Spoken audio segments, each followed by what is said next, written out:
hanyuma namye kundi kuri porogaramu naje kuza gushima umwanya twashima ko nagashinda gucangirako rero munyangane gatoyi mutakanya nshimye Imana ko naje byamure cyane byakoreye inshuti zanjye. Haleluya.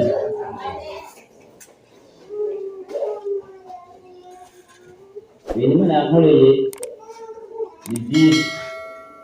Mbere y'igiti cy'uwanjye nagenda ku bantu bankikuje hirya no hino, bagenzi b'inshuti, nubwo bahaciye imibabaro, ariko ibyo Imana yakoze ibyo bikomeye kurusha ibyaremwe. Yesu nashimwe. Rero ubuze ngo nunagure kimwe na kimwe ko kimwe kize nagasanga n'abarambiye kandi ariko nafashe kano kanya n'umunsi ibiri bw'Imana ko ndakonesheje cyane nibutse nkamenya ibyo yakoze. Bana warakoze kuko amaboko yawe yaradukikiye, watubereye inzira, watuye ubwugamo, watuye ibyo kurya, watuye ibyo bakidukingira, uburyo bwose butabara n'abakozi baruhaye.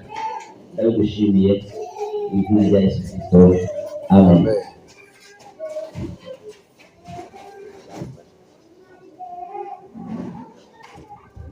Haleluya. Yesu nashimwe. Ashaka kumbaye gutyo n'amanya badana muhira kandi ameze neza, nawe atajya makesi nawe arashima Imana ntabwo bayobora umutima. Yesu nashimwe. Abagiye gusenga amajambo y'Imana aboneka mu bitabo cy'ingoma ntagomba guteza kaza kuba kanya gatoyi rwose kuvuga amajambo imenya ko ndakwigisha nateguye ibyo twishyize duhora tubuza gutazi Imana avuga muri butandukanye, ariko umwanya wagiye Imana yabonye nabikoze aho nabikoreye. Yesu nashimwe. Haleluya. Amajambo y'Imana amaze kuvugwa, amajambo y'Imana fasi yacitse ngaha aya ajanye na Yakobo no mw'ijoro iminota mikeya imbere y'uko agera saa sita yumviseho gatoyi aho Yakobo ngo yagiye ahunze mene wabo, hanyuma agera igihe avuga ati ndabona niba ariko ndahunga ko biko ndapfa bashika ahantu bararyama. Sinari kumbuye kuko ari kumeze yatoye ibuye bagereka kumva ko icyo gihe cya kera bajya mu bugaragwa kandi ntari byariyo aho kugira ngo ko abantu bahambye umuntu ngo bashaka ibuye, hanyuma iyo bari kurakumva barishyira aho hantu bati burya nanjye ni nkaho nigeze kwibuye wapfuye nta n'ikiza kuntu abantu ariko ngano ngo hari Imana ngo n'uyurukije ngo yanga cyangwa cyacubirizo ngo kidoka mariko yamanuka ngo kuvuga mandi majambo ngo baduga byose ibyo Yakobo ariko arasenga saba ngo bagukidugana n'ibyo kashikara ku Mana bakamwigisha. Yesu nashimwe. Ubwo rero Imana yatafise ukuntu igenda kubera yuko ukiri mu mubiri, iratafise gutabara aho twaga mupfire, ikagusha nk'ingazi yo kurya mu ijuru cyangwa gushikana ibyawe abaza gutabara baboneka. Yesu nashimwe. Haleluya. Rero nubwo ndaguteza cyane tugusangire amajambo azakoreka mu gitabo cy'ingoma, ingoma ya kabiri tubaza mu gice cy'indwi. Igitabo cy'ingoma cyabonetse ndiko nasoma cyane n'ubushakashatsi cyo kuvuga igitabo kitagira umwanditsi, ariko cyatanzwe n'abantu benshi bavuga ibyabaye igihe Yerusalemu yari yatewe ikanyagana na Nebukadineza, hama bakabajyana i Babuloni, bakabajyana nk'inyagano i Babuloni. Ni imyaka hafi igera mu majana 600 mbere y'uko Yesu Kristo aba cyangwa aza ku isi. Urumva cyageze igihe icyo yafashe umwami bafata ibintu byose by'i Yerusalemu babijyana i Babuloni, hama bajya inyagano niho Nebukadineza yari aganje. Yesu nashimwe. Hanyuma y'icyo gihe niho baci bareka kino gitabo, imbere yaho hari umwami yitwa Dawidi. Dawidi yari yavuze yuko azokubaka ingoro y'Imana, mugari byakunze yubatse umwana wiwe Salomo. Hanyuma rero kino gitabo cy'ingoma kandi kiravuga ukuntu Abisirayeli bahanye bava kuri Mose baja kuri Yosuwa, bahana Yosuwa Mose amaze gupfa Yosuwa agashikira ubutware. Nacyo gitabo cy'ingoma kirabivuga ko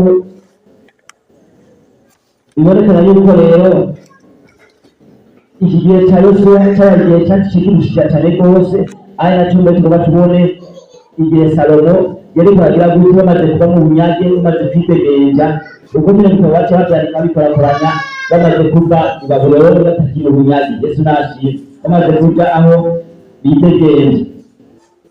Rero ayo majambo aboneka mu gitabo c'Ingoma atavuga hanini cyane ukuntu bari baje kwinjira ingoro Salomo yaje kubaka.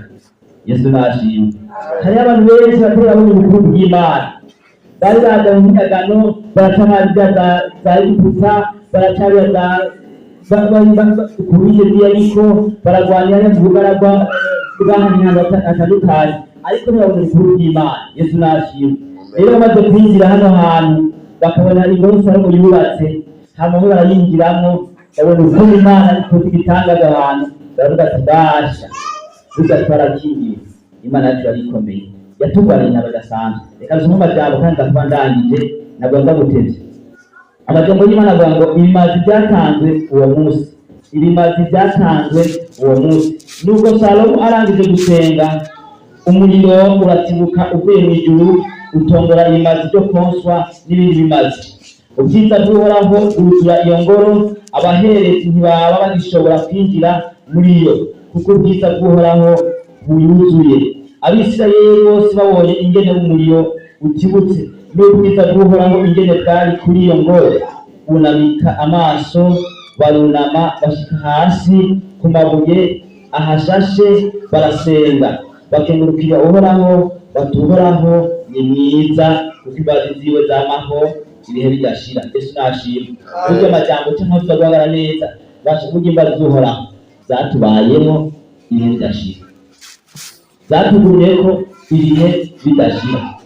Twari kuba ubundi ibintu byatugwana, haraje ibintu bikomeye bikabije, abaganga batoshobora kubona nkabivuze, abanyabwenge badashobora kurwanira, abantu b'ubushobozi bwinshi badashobora gufasha, ariko kubera ko imbabazi z'Imana iyo zije, Abisirayeli nibo babibonye maze kubona ukuntu ubwiza bw'Imana cyangwa ubushobozi bw'Imana bukorotse, basha bwabo ni ukuri. Twari twayunguye, twari kuvuga n'akantu gatoya, kuko twaciye iyo tutari imbabazi z'Imana twari kuba twagize gute, twayunguye, twapfuye. Ubwo murambo ko bafashwe mu gihe cya Babuloni bakagira imyagano, ubwo barabona baratungurutse gushikaho Salomo yubaka iyo ngoro, hama Imana igira burya ubwiza bwanjye n'ubushobozi bwanjye birahari, nubwo mutayibona birahari. Haleluya. N'umunsi rero ibyo Imana kiva hano kuvuga ngo ibimazi byatanzwe uwo munsi. N'umunsi natwe usa nk'uyu, burya twambuka umwaka wose, kurengana ugatraversa ducana hatandukanye, tugira ibintu bitandukanye. Rero bisanzwe madamu arakunda amarengarenga cyane, mugaje amarengarenga sidakunda. Rero kuri amarengarenga sinzi ko ubwishishwe cyangwa y'amarengarenga nayo nkunda yo kumateka kurusha, sinzi ko rukumbira amarengarenga yabonye, sinzi ko rukumbira amarengarenga ubwo y'amarengarenga mu yatetse naho mwitora ndasobora nkagitwara cyonyine umva amarengarenga mengo ndingwa neza. Rero nayo marengarenga harusanga n'isiba, harusanga n'amahwa, nibesha gutuma amarengarenga uzana ibintu byinshi, ariko Imana ko imbabazi zayo n'ubuntu bw'ahanagwa ifise irabirengeje ibintu byose iragute ikaba idukikije. Rero imaze ko mwatanze kubera yuko Imana yabibonye, kubera Imana yabikoresheje, niba yatitura umuriro itibura niba zarangara ukoze ati kumva Imana itwa mu ruhande. Haleluya. Yesu nashimwe. Ubwo rero twatabisha umwaka tubakiye neza. Niko ndarangiza ndavuga ino ngoro Abisirayeli cyangwa ku ngoma ya Salomo babonye ingoro yubatse mu buryo bw'ibyondo, yubatse mu buryo bw'igaragara kuko yari ingene Salomo yari yasiguye agira neza. Ariko nanjye ndavuga n'umwanya Imana yubatse ino ngoro yanje yubaka niyo yiwawe, siko none yeye yarayizigamye. None Imana ubonye n'umunsi irangije, hanyuma ubonye ubwiza budasanzwe. N'ukujye nabonye ubwiza budasanzwe mw'ijoro naryo ndakesha ahantu nari dukunda kuhashika mu masaha ya 2:30 z'uko bari baje ati burya reka kwa 2:30, ubwo bashagira amasaha ya 1:00 ni ku kazi. Mbere umutima ndidoga ati none n'uyu mukozi ataza atugo tugiye gusaba program arindiye atutereje iki niyo wowe mu program ati hanyuma aje Imana ishimwe kuko Imana yateguye bari byiza. Ibyo yaciye amaze placement yaciye antwara cyane kuri hotel, kuri hotel bacambye ati mbega naguha Mariya bonani nawe yatuya kuko abandi bakozi bari bahari yari yabahaye uziko yabahaye abahemba siko yabonane yera gati dutashito kuti naguha Mariya bonani acambye ati jewe singushikana hariya ngiye muri vie kwa icyo nihutiye mugabo reka naguhe bonani ngo bivanda guhaye si wawe ucijanira umudari wawe uyimo atangije 100 atigere kubera Imana yapanze ibintu byo byasase kuva ko yapase bitari na cemfa twagisajya kuri muzeya kuri kotebu cyanaduga no muhira abanyashyikiza madame Imana ibikoze neza no kuza kubishengero bako byaciye byagutse iyo nawe cyo kuja byaciye byoro rero niko n'ibintu byose cyema tubyiza bw'Imana barabahaye imbazara habaye mu buryo bwinshi ndiko nasoma amajambo nahize n'ijoro ryasanzwe cyangwa ndagira ubushakashatsi ndonde amajambo ukuri ingoma igitabo cy'ingoma cyabayeho ukuntu Abisirayeli bagenda bandika kino gitabo batagize umuhote cyangwa batagize umuntu agitubiza personnel mugabo agateranya ibintu byari nahari yavuga ngo nk'imiryango ndabona hari uburyo Imana yakoze ikintu kidasanzwe Yesu nashimwe rero Imana yakoze kuzigama iyi ngo n'umunsi twinjiye reka twinjiye ngo nashashe twinjiye ikindi gihe gishashe kandi igihe ndakibona ngo yiriho cyane ndakibona ati ntikigenderamo hari ubwiza nzobona bushije ubwo nabonye umwaka uheze nuko Abisirayeli icyo gihe babonye ubwiza bari batabawe bava muri Egiputa bari batabawe bava i Babuloni bari batabawe bava i Gilugari bari batabawe bagomba kwinjira Kanani bamigana n'imisozi bari batabawe Yosuwa agenda gutata na Kalebu akavuga ati burya tuzopfa naho two turaja abantu two turaja naho tuje ngo barakomeye n'abagabo bagenda hirya ariko Imana ikoze ikindi kintu gishasha bagashika abantu bakinjira iyo ngoro Salomo yubatse Imana hari gukora ikindi kintu bavuga ati turunamye turaciye bugufi burya Imana yumvise imbabazi zayo ni nyinshi ubundi bwoko nitwa twemeze Yesu nashimye rero ni ibijyano dusangiye kuri munsi Imana yagaragaje kuri munsi tumaze gushikana itegeko Salomo amaze kubaka iyi ngoro byabonekana amahoro yamaze kubaka byabonekana amaze kubaka ubwitegeko bwinshi nk'uko uno munsi aha tumaze kwinjira muri deni abantu benshi muri deni 25 gatoya imbanyi batuye bagira ubwo ati mpava ntayijya bagira ubwo ati ebana akanya niko nasoma kuri internet nabonye umuntu mu ijoro rya 25 abandi kubera bari guke cyane batandukanye ariko umugabo yagize igamba yo kwita umugore wiwe aramukerera cyo kapiti aramuca umutwe n'ijoro rya abandi guhimbaza birashoboka muri iyo minsi y'abantu Satani yakora uburyo bwinshi kugira ngo bamwinjira ariko hano twinjiye nagira batangarize yuko Satani abatera ubwoba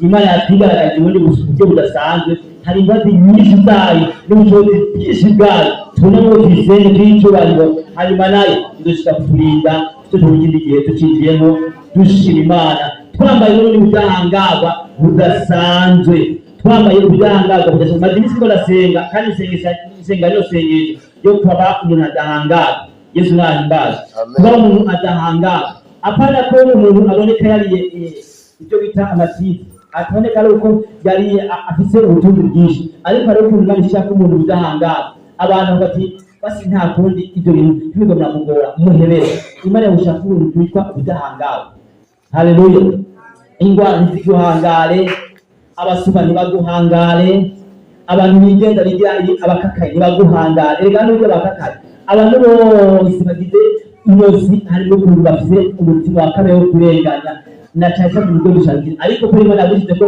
ubudahangarwa barakuraka ati basi ntacyo ubona nagera dore imbere ariko nabyo ko ari ukomeye ariko nuko Imana yagushyize ko ubudahangarwa Yesu nashimye rero imbabazi z'Imana ziduhoreho cyane zidusesekarire nk'uko zakoze zikaba nk'umuriro zikarigata ibimazi abantu bari kuratanga muri iyo shengero nawe mwabikoze kandi Imana ibahezagiye cyane burya Imana naribonye kuko icyo gihe ngo muri iyo shengero bagiye batanga ibimazi bitandukanye hanyuma Imana itura umuriro babona ibimazi byayo haleluya muze muri imbabazi z'Imana rero muze muri uburinzi bw'Imana muze muri kudahangarwa muze muri uburyo bwinshi bw'Imana ko ari nyinshi ku muntu akiriho ntabwo Yesu nashimwe amen dushoboye gusangira kuno munsi no kuno mwanya no kwifuriza igihe cyiza tujye kubandanya tujamo nayo haleluya amajambo nayo yo kuba umuntu adahangawe igihe twebwe turasenga mw'ijoro